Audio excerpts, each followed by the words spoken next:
Muy bien, vamos a comenzar en la lección número 8. Estamos para entrar en una nueva sección y creo que ahora vamos a entrar un poquito más profundo en esto de la fenomenología y la manera de interpretar esas experiencias, ¿verdad?, que uno vive en la vida. Específicamente esas experiencias que estamos estudiando en la palabra de Dios. Vamos a estar viendo la exégesis analítica de la historia del texto. Acabamos de estudiar, recuerden ustedes, la estructura. Y más adelante vamos a poner todo esto, ¿verdad?, en práctica. La estructura está relacionado de cómo se dividen los pensamientos, los puntos importantes, las palabras de los puntos importantes, la conversación. Fue lo último que vimos. Había la conversación positiva, la conversación reactiva, la conversación activa y la conversación proactiva. Todo esto nos ayuda a ver, ¿verdad?, cómo está estructurada una narrativa, cómo está estructurada la palabra de Dios en cuanto a diferentes textos. Pero ahora vamos a estar viendo, más que todo, como dije, la exégesis analítica de la historia. Hay dos modalidades de pensamiento que necesitamos nosotros aprender. Dos modalidades de pensamiento. El pensamiento está compuesto de estos dos conceptos, modelos.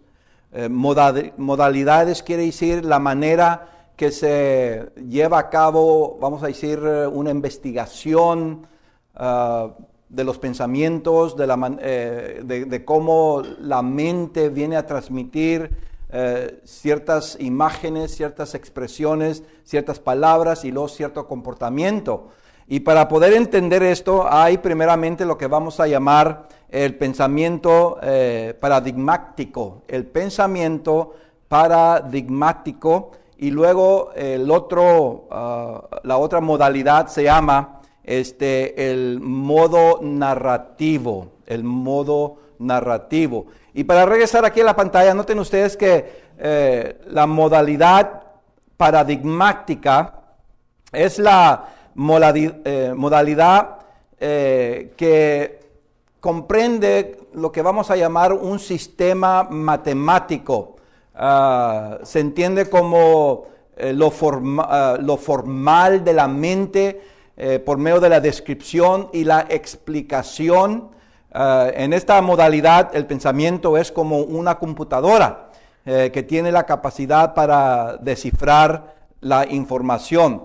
Eso ahí podemos ver nosotros que se puede entender, ¿verdad?, qué es esta modalidad que se llama paradigmática. Entonces, con este pensamiento que estamos hablando aquí, vamos a nosotros aprender que es lo que viene a resolver la mayoría de los problemas prácticos de la vida diaria.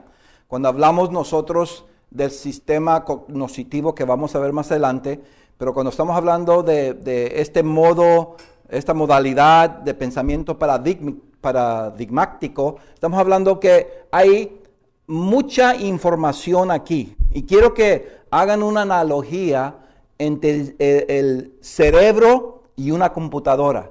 Porque realmente la computadora más fuerte que hay en el mundo no se compara al cerebro, que también es una computadora en el sentido, ¿verdad?, de tener información y cómo distribuir la información y cómo dar la investigación, cómo juntar toda esa información.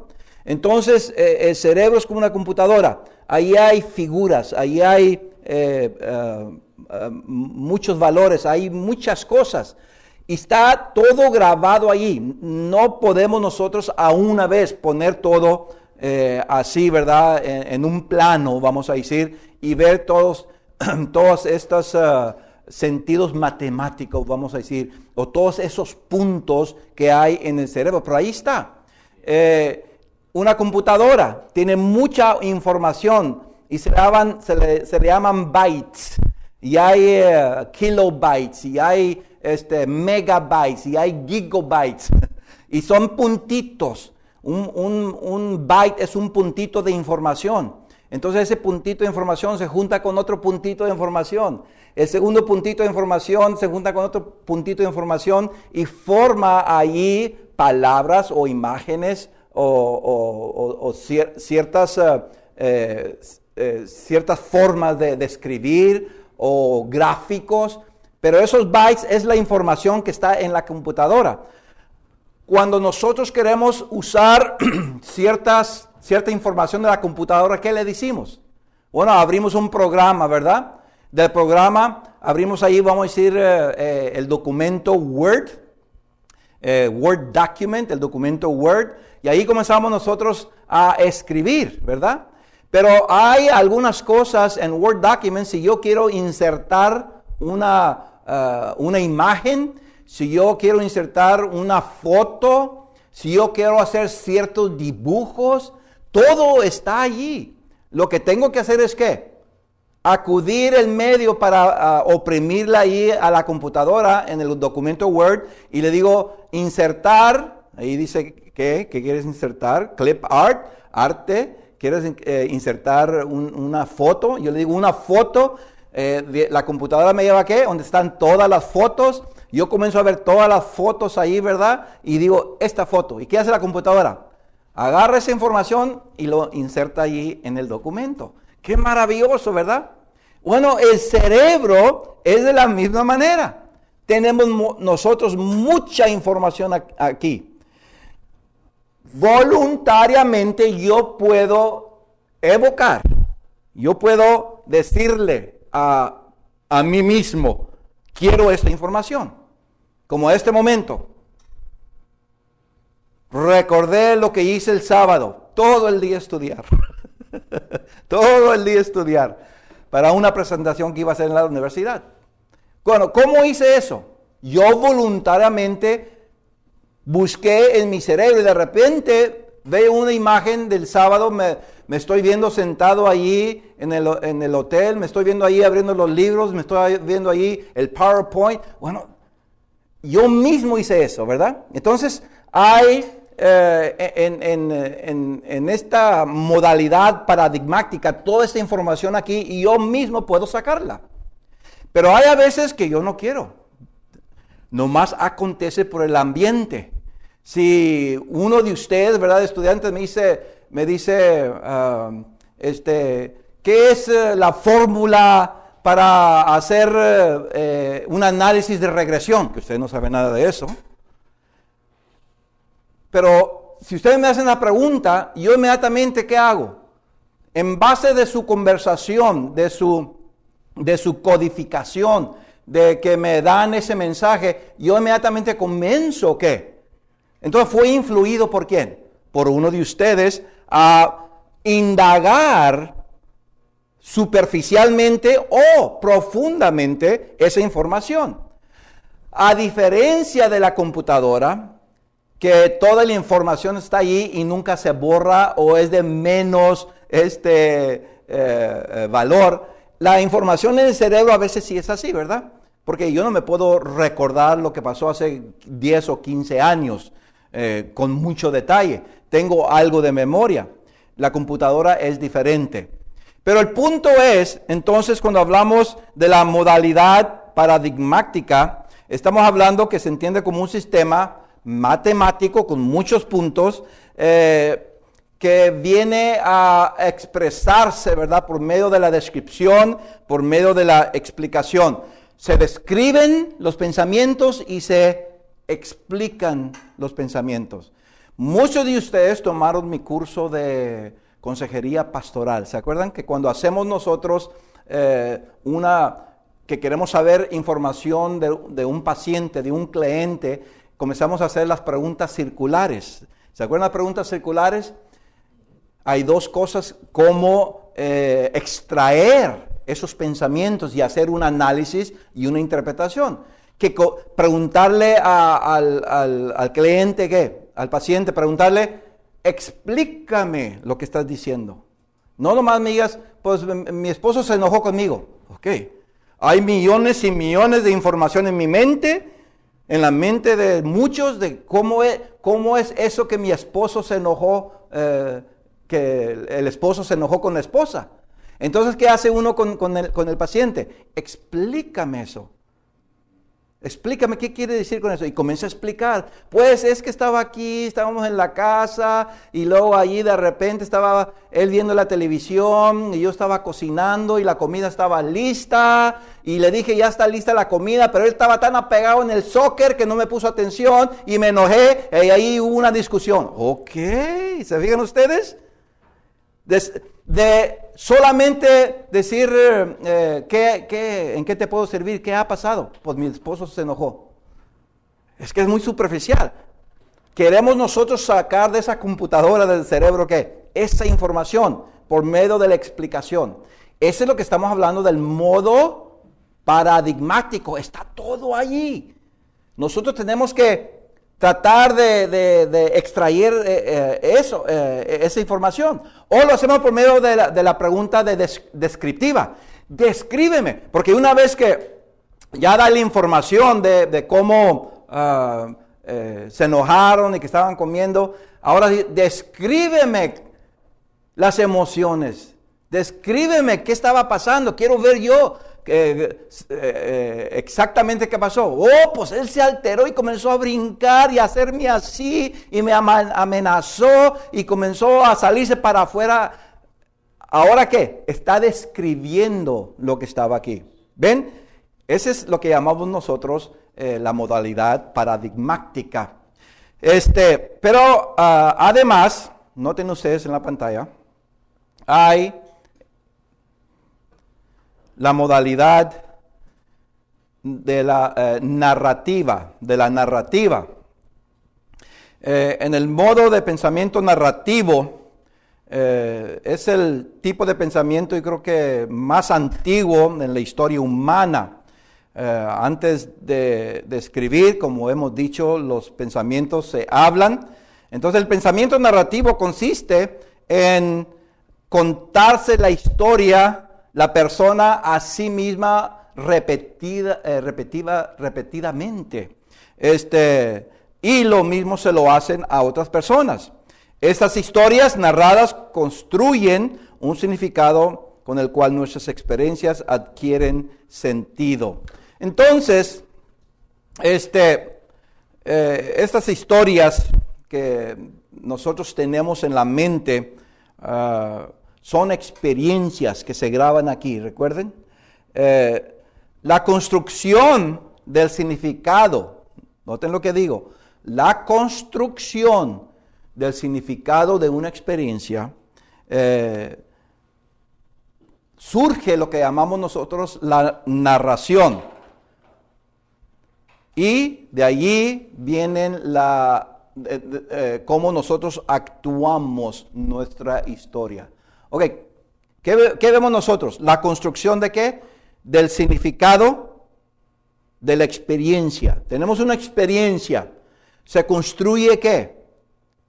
Significado de eso. ¿Qué significa esa experiencia para mí personalmente? Pasé por una experiencia. ¿Qué quiere decir eso? Yo le doy ¿qué? Significado con toda esta información que tengo aquí. Luego, lo que resulta es que actuamos nosotros sobre ese significado, esa historia que ahora la estoy poniendo en práctica. ¿Cómo comienza? Experiencia. Hay un ambiente, ¿verdad? Hay un ambiente. Luego, ¿qué pasa? Esa experiencia le doy un significado. Estoy construyendo, ¿verdad? El significado.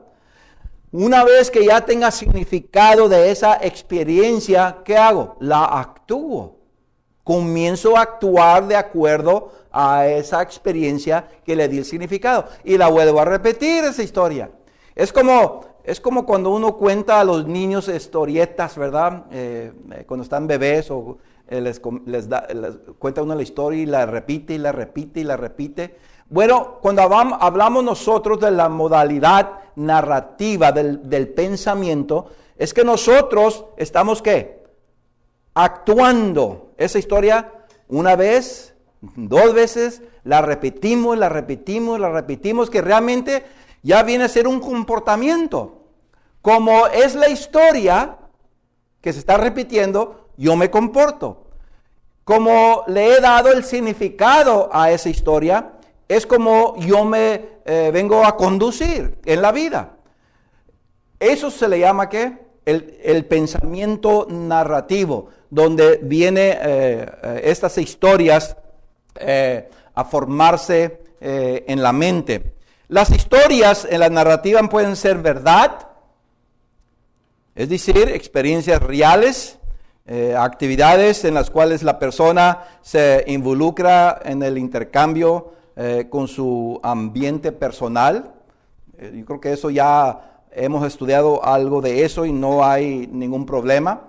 Entonces, hay cosas que yo hago personalmente, hay cosas que acontecen en la familia, hay cosas que acontecen en la sociedad. Todo este ambiente hay intercambio de experiencias y luego hay ¿qué? Pensamientos. Y vengo a formar la narrativa mía personal.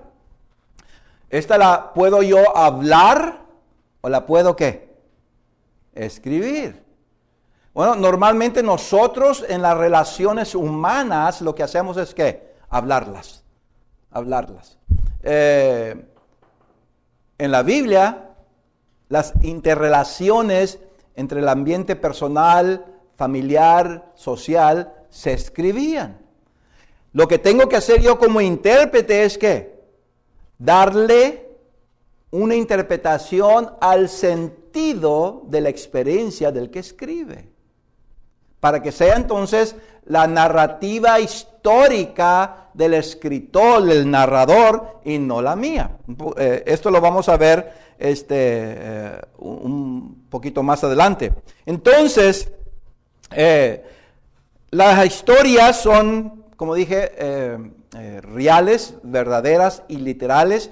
Ya hemos estudiado en otra clase de hermenéutica que también hay sentido que figurado en la narrativa bíblica. Entonces debemos de estar conscientes que muchas de las parábolas, estudiamos muy bien eso, son experiencias reales, pero se le da ¿qué? Un sentido figurado para dar una verdad bíblica. Ok, vamos a entrar porque un poquito más profundo, porque quiero que no únicamente entendamos el concepto de cómo el pensamiento se viene a desarrollar, porque nosotros nos vamos a concentrar más en la narrativa bíblica, el pensamiento narrativo. El pensamiento narrativo, ¿qué quiere decir? El pensamiento narrativo es que ya tengo pensamientos aquí, ya sabemos, la experiencia, se le dio significado, ahora tengo pensamientos. Esos pensamientos los comienzo a hablar o a escribir. En la Biblia, fíjense la pregunta que voy a hacer. En la Biblia,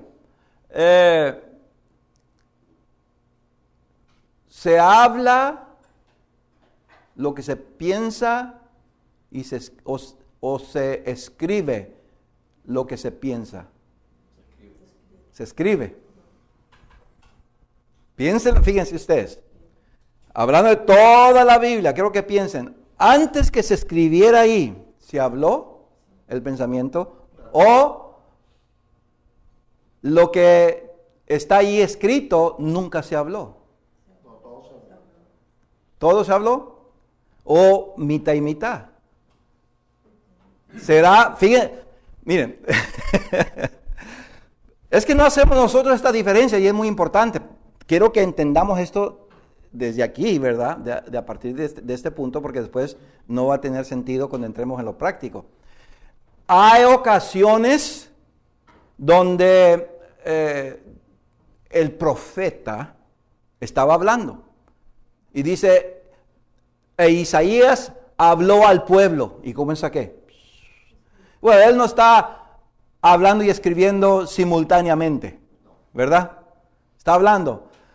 Oh pueblo de Israel, oíd lo que dice Jehová de los ejércitos, si vosotros no os arrepentís. No está escribiendo y hablando a la misma vez. Está hablando, está predicando. ¿Y luego qué acontece? Después viene y escribe eso. Hay ocasiones donde, con toda probabilidad, el profeta está ¿dónde? O el escritor, el narrador está ¿dónde? En su casa. Y ahí de repente, ¿qué comienza? Dios a inspirarlo. ¿Y cómo es escribir? Primera de Corintios. Primera de Corintios no se habló antes que se escribiera. ¿Se fijan ustedes? Primera de Corintios, ¿qué? Se escribió. Y Pablo no dijo ninguna palabra. Lo que tenemos de Primera de Corintios, de las palabras de Pablo, son por espíritu. Por eso decimos el espíritu de la palabra. Quiere decir que cuando vemos una palabra, no que la persona me la dijo a mí directamente. Me la dijo, ¿qué? Por medio de la escritura. Pero esa palabra que dijo ese narrador, en este caso el apóstol Pablo, dijo esa palabra, pero como la escribió, tiene el mismo significado. Como si lo hubiera dicho, ¿qué? Verbalmente a mí. Lo que tengo que yo entonces hacer, siendo que no está Pablo allí para que me explique los de Cloé, si Pablo me hubiera dicho a mí, recibí información de los de Cloé, Armando, y yo le voy a preguntar, ¿y quiénes son los de Cloé? Y Pablo me va a comenzar a explicar, ¿verdad? Porque ahí está él directamente conmigo, pero no aconteció así. Yo tengo que ahora acudir a su carta y decir, ¿los de Cloé informaron a Pablo? ¿Quién son los de Cloé? ¿Qué voy a hacer yo como intérprete? Buscar información. No puedo yo nomás decir, oh hermanos, los de Cloé, pues yo creo que es una familia. ¿Cómo? Tengo que yo buscar toda la información posible y llegar a la conclusión cuál sea la mejor interpretación de ese mensaje. A veces no es tan claro así, como el de Cloé. Si Pablo dice, como en Filipenses capítulo 3, pues yo soy fariseo, fui fariseo. Bueno, Pablo no está ahí para que me diga, Pablo, por favor, dime, explícame, ¿qué es ser un fariseo? Y Pablo me hubiera dado, ¿qué? Fariseo, esto y esto y esto y acá. Dame una descripción de un fariseo. Y me la da de esta manera, de esta manera, ¿verdad? Pero siendo que no está ahí, ¿qué hago yo? Busco fuentes que me puedan ayudar de darle significado a la palabra fariseo, no como yo creo que es el sentido de ella, sino como otros que vieron y conocen bien o fueron fariseos a sí mismos, ¿verdad? Y hay mucha de esta información, hermanos, en la Biblia, y hay, como he dicho, hay también mucha información extra bíblica en la palabra, no en la palabra de Dios, de otras fuentes que nos dan mucha explicación y descripciones en cuanto a los fariseos. Pero ven lo que estoy hablando aquí, hermanos, que cuando vamos nosotros a darle interpretación a una narrativa, es bien importante que el sentido original se mantenga. Ahora, ¿cómo se desarrolla todo esto? Vamos a ver la construcción de la narrativa histórica. La construcción de la narrativa histórica. Noten ustedes ahí en la pantalla, ya hemos hablado algo del sistema cognoscitivo, que quiero de nuevo hacer hincapié de eso. Pero al hablar o escribir una narrativa, la persona acude y utiliza las imágenes disponibles para expresar su pensamiento. La estructura cognoscitiva es compuesta de imágenes, ¿recuerdan ustedes? De conceptos, ideas, creencias, valores morales, valores éticos, y todo lo que está relacionado con el saber. Yo sé muchas cosas, ¿verdad? Ustedes saben muchas cosas. El saber de ustedes, el saber mío, es diferente y distinto. Todo lo tengo ¿dónde?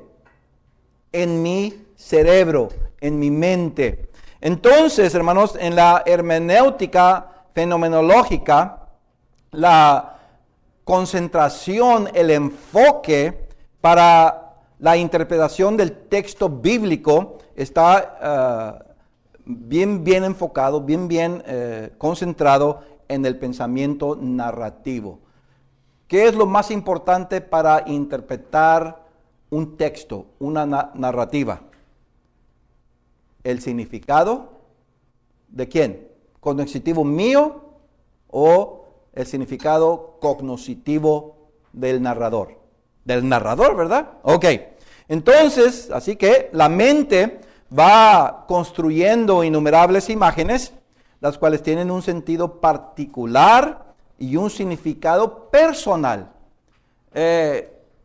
No mío, otra vez. Quiero que vean el hincapié que estoy haciendo aquí. Este significado personal del que estamos hablando aquí y particular es el de el escritor, el del narrador. Todas estas imágenes que están en la mente están interrelacionadas de una manera u otra dentro del sistema que le he llamado, y ya han escuchado, cognoscitivo de la persona. Entonces, aquí están todos estos valores, ¿se acuerdan ustedes? Todos estos valores, aquí están todos. Y todos ellos están, ¿qué? Interrelacionados. Uno influye al otro de una manera u otra. Aquí está un valor, este valor influye acá el concepto de moralidad. Los pensamientos de teología, los pensamientos bíblicos, aquí están. Y aquí está el concepto de moralidad. Bueno, estos influyen esto de acá. Todo, hermanos, está ¿qué? Interrelacionado aquí. Lo que nosotros tenemos que hacer entonces es desglosar cómo trabaja todo eso. Entonces, al hablar o escribir una narrativa, la persona acude, como dijimos, y utiliza estas imágenes disponibles para expresar su pensamiento y luego lo habla o lo escribe. La estructura cognoscitiva está compuesta entonces de todos estos conceptos e ideas. Noten ustedes la pantalla para que vean ustedes. Aquí está un cerebro. Este es el de Armando. ¿Se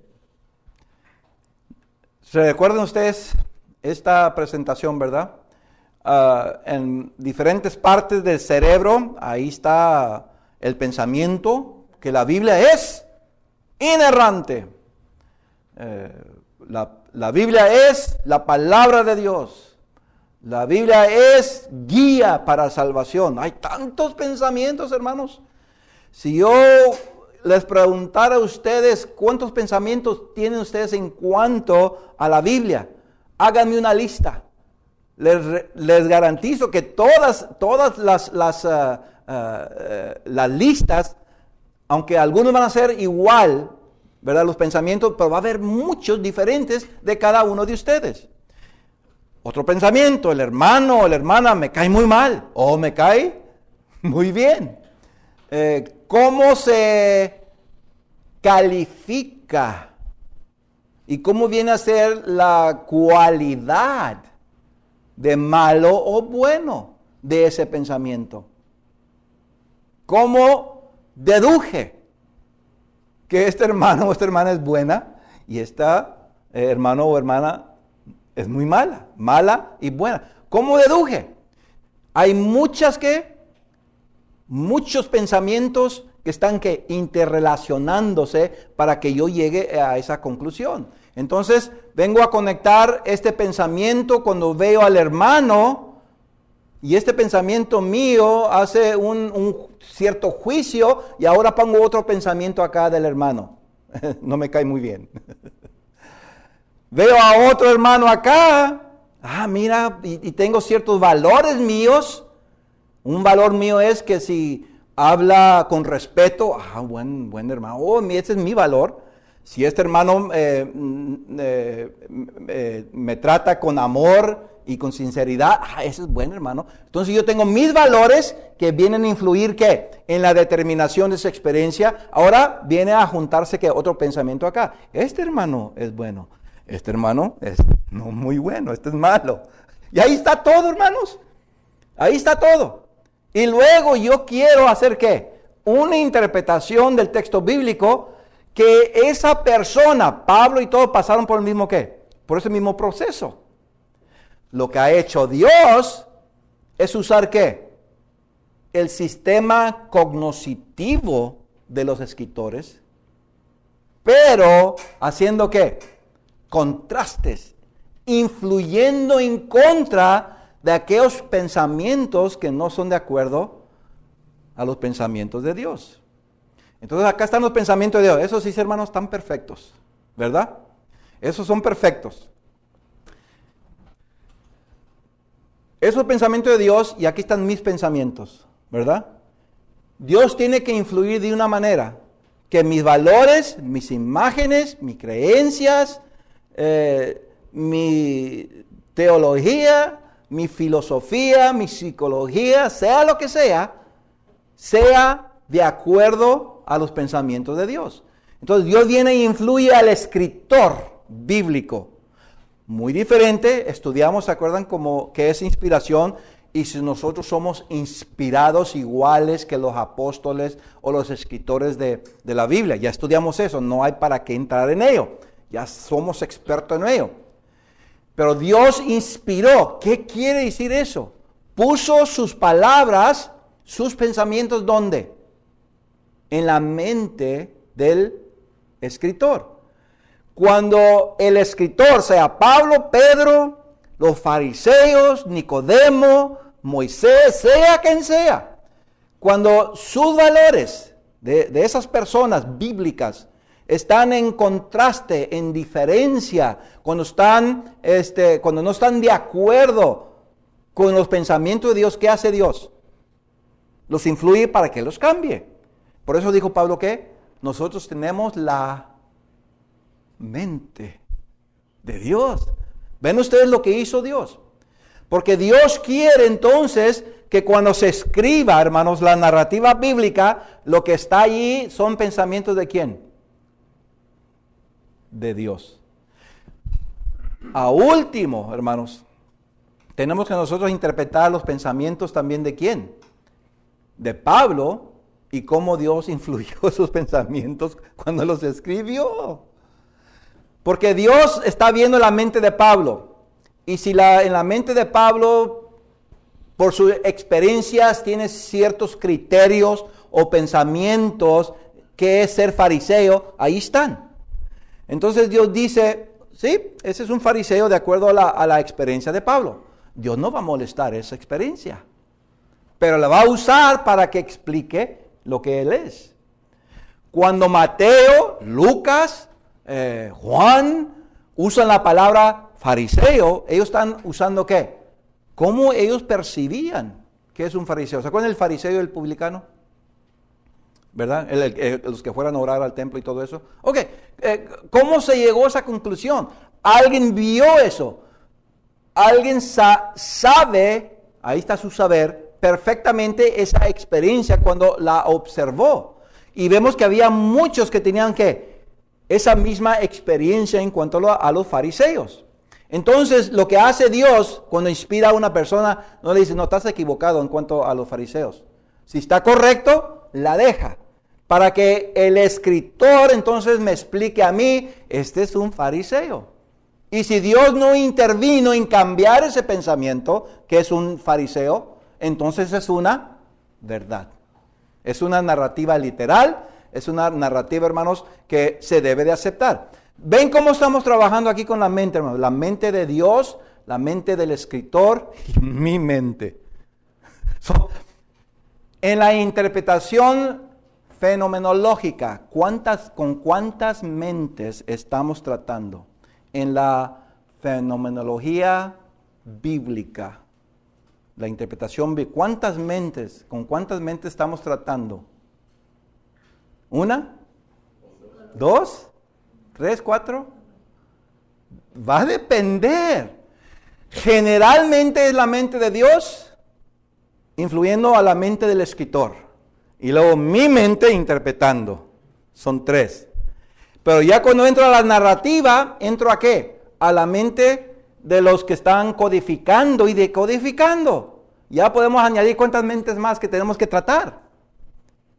¿Se acuerdan de las narrativas que hicimos, verdad? Que había intercambio de pensamientos entre los fariseos, entre Jesucristo, entre los discípulos de Cristo, entre los discípulos de Juan, entre los publicanos. Cada uno tiene ¿qué?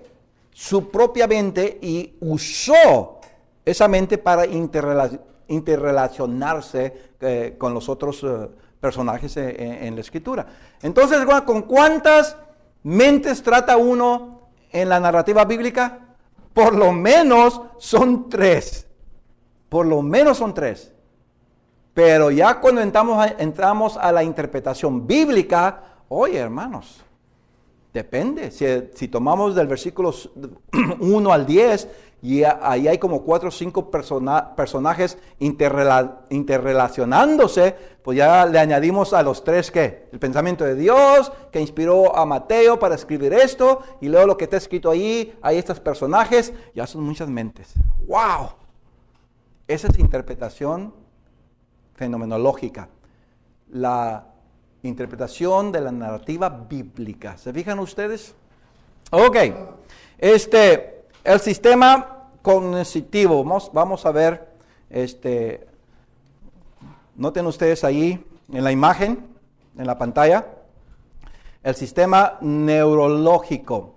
Ahí están las imágenes que tenemos nosotros. Yo puse una imagen de millones y millones y millones y millones. Ahí está una imagen, una idea en el cerebro. Lo que pasa es que una vez que se activa la predisposición que llamamos genética, junto con el ambiente, las neuronas gradualmente principian a formar el esquema cognitivo.